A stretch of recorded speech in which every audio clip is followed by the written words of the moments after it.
Hello students, आज के worksheet में हम लोग कक्षा 10 के हिंदी विषय के इसमें सूरदास के पद 4 है।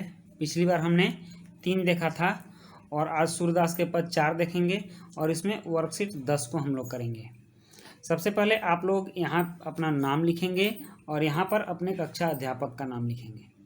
यह जो आज का प्रसंग है, इस प्रसंग में यह लिया गया है सूरदास द्वारा रचित, जिसे सूर सागर के भ्रमर गीत कहा जाता है। तो वो सूरदास जी का जो सूर सागर में भ्रमर गीत प्रसंग है, उसी का एक छोटा सा अंश लिया गया है और इसमें हम लोग देखते हैं कि ये क्या कहता है।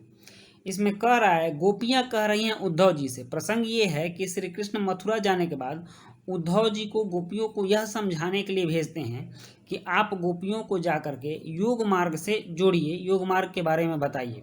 और जब वो जाकर के गोपियों को योग मार्ग के बारे में बताते हैं तो गोपियाँ अपने आप में ये बात कर रही हैं और कह रही हैं कि हरि हैं राजनीति पढ़ी आए, समझी बात कहत मधुकर के, समाचार सब पाए।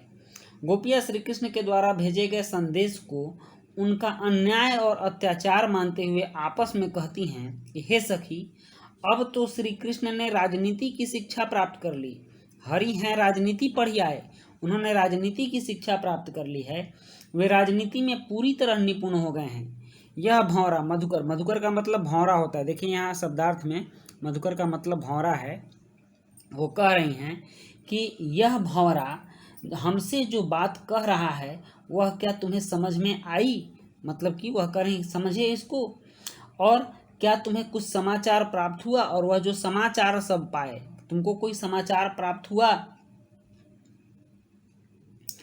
आगे कह रही हैं, एक अति चतुर हुते पहले ही अब गुरु ग्रंथ पढ़ाए। कृष्ण के बारे में वो कह रही हैं कि एक तो कृष्ण पहले से ही बहुत चतुर है और अब तो वो गुरु ग्रंथ भी पढ़ के आ गया है।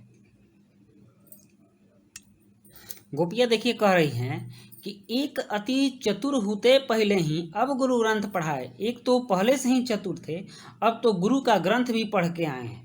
और कह रही हैं, बड़ी बुद्धि ज्ञानी जो उनकी जोग संदेश पठाए। यह देखो उनका बुद्धि कितना है, वो कितने ज्ञानी हैं, उनका बुद्धि कितना विशाल है, इसका अनुमान इसी से लगाया जा सकता है कि वो युवतियों के लिए योग साधना करने का संदेश भेज रहे हैं। अर्थात यह सिद्ध हो गया है कि वह बुद्धिमान नहीं है, क्योंकि युवती के लिए कोई भी योग साधना को उचित नहीं कहेगा। आगे कह रही हैं, उद्धव भले लोग आगे के परहित डोलत धाय।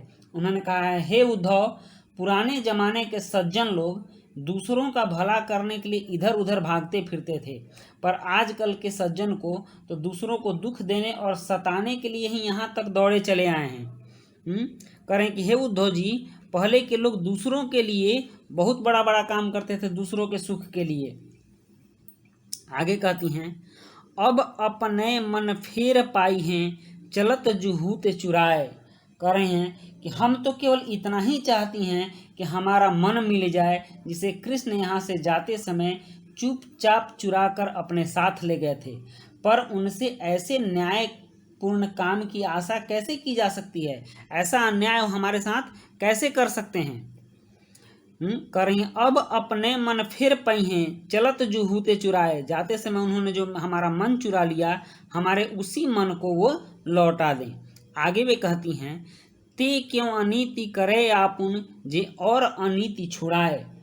वे तो दूसरों के द्वारा अपनाई जाने वाली रीतियों को छुड़ाने का प्रयत्न करते रहते हैं, और पर वे चाहते हैं कि हम प्रेम की रीति को छोड़कर योग साधना के मार्ग को अपना लें। मतलब कि वो दूसरों की रीति के हितैषी हैं और हमारे रीति, जिस रीति पर हम प्रेम मार्ग पर चल रहे हैं, उसको छोड़ करके हम योग मार्ग को अपना लें। यह ऐसा क्यों कर रहे हैं, हमारी रीति को क्यों छुड़ा रहे हैं।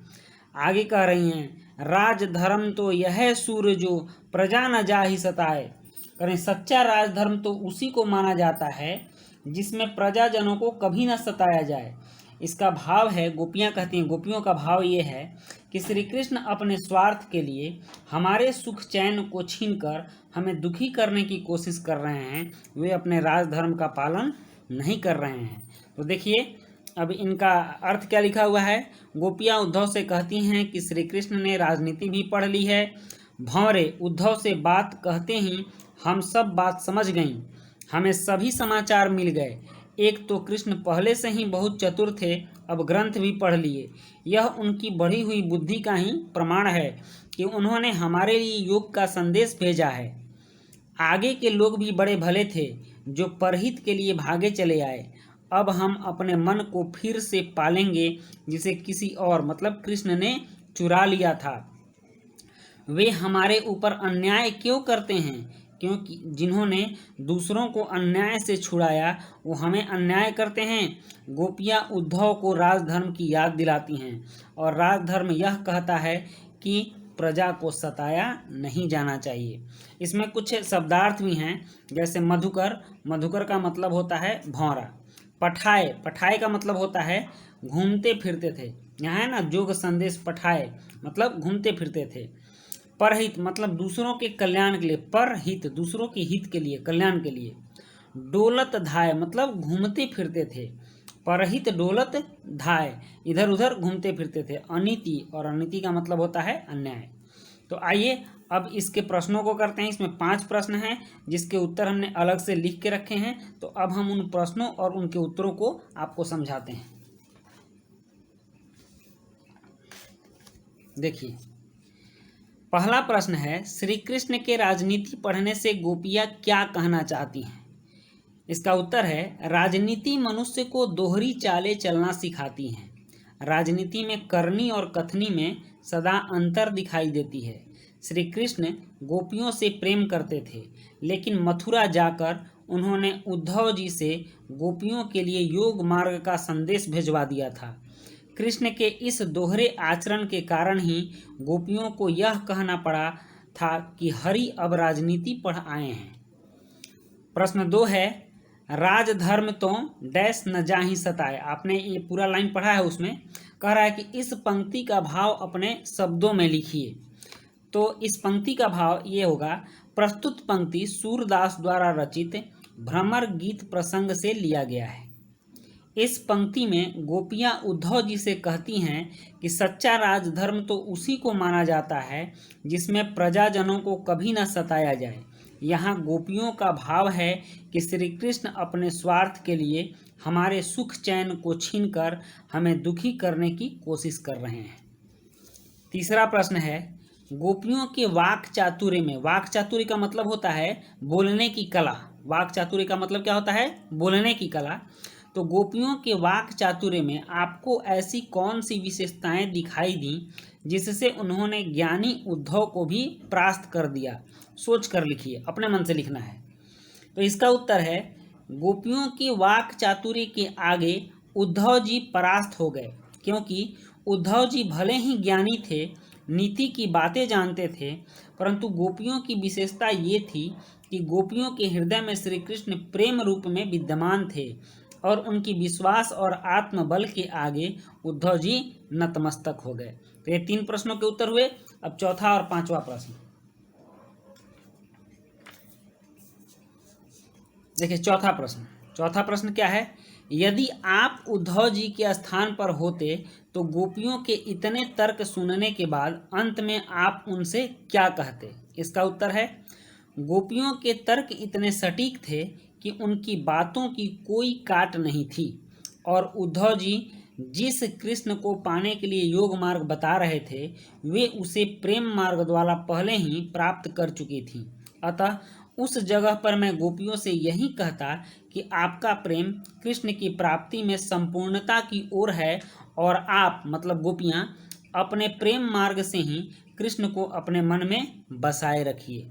और 5वां प्रश्न है, करा 2 या 2 से अधिक वर्णों की आवृत्ति होने पर अनुप्रास अलंकार होता है, जैसे तारिणी, तमाल, तनुजा। प्रस्तुत पद में से अनुप्रास अलंकार के 2 उदाहरण ढूंढकर लिखिए। तो उत्तर है इसका, प्रस्तुत पद में 2 अलंकार निम्नलिखित हैं। पहला गुरु ग्रंथ और दूसरा जोग संदेश। तो इस तरह से आपका ये वर्कशीट 10 समाप्त होता है और इस चैनल पर आपके आगे के बोर्ड के प्रश्न भी आएंगे, उनकी तैयारी करवाई जाएगी। इसलिए इस चैनल को आप लोग सब्सक्राइब करें और इसे ज़्यादा से ज़्यादा अपने दोस्तों के बीच शेयर करें।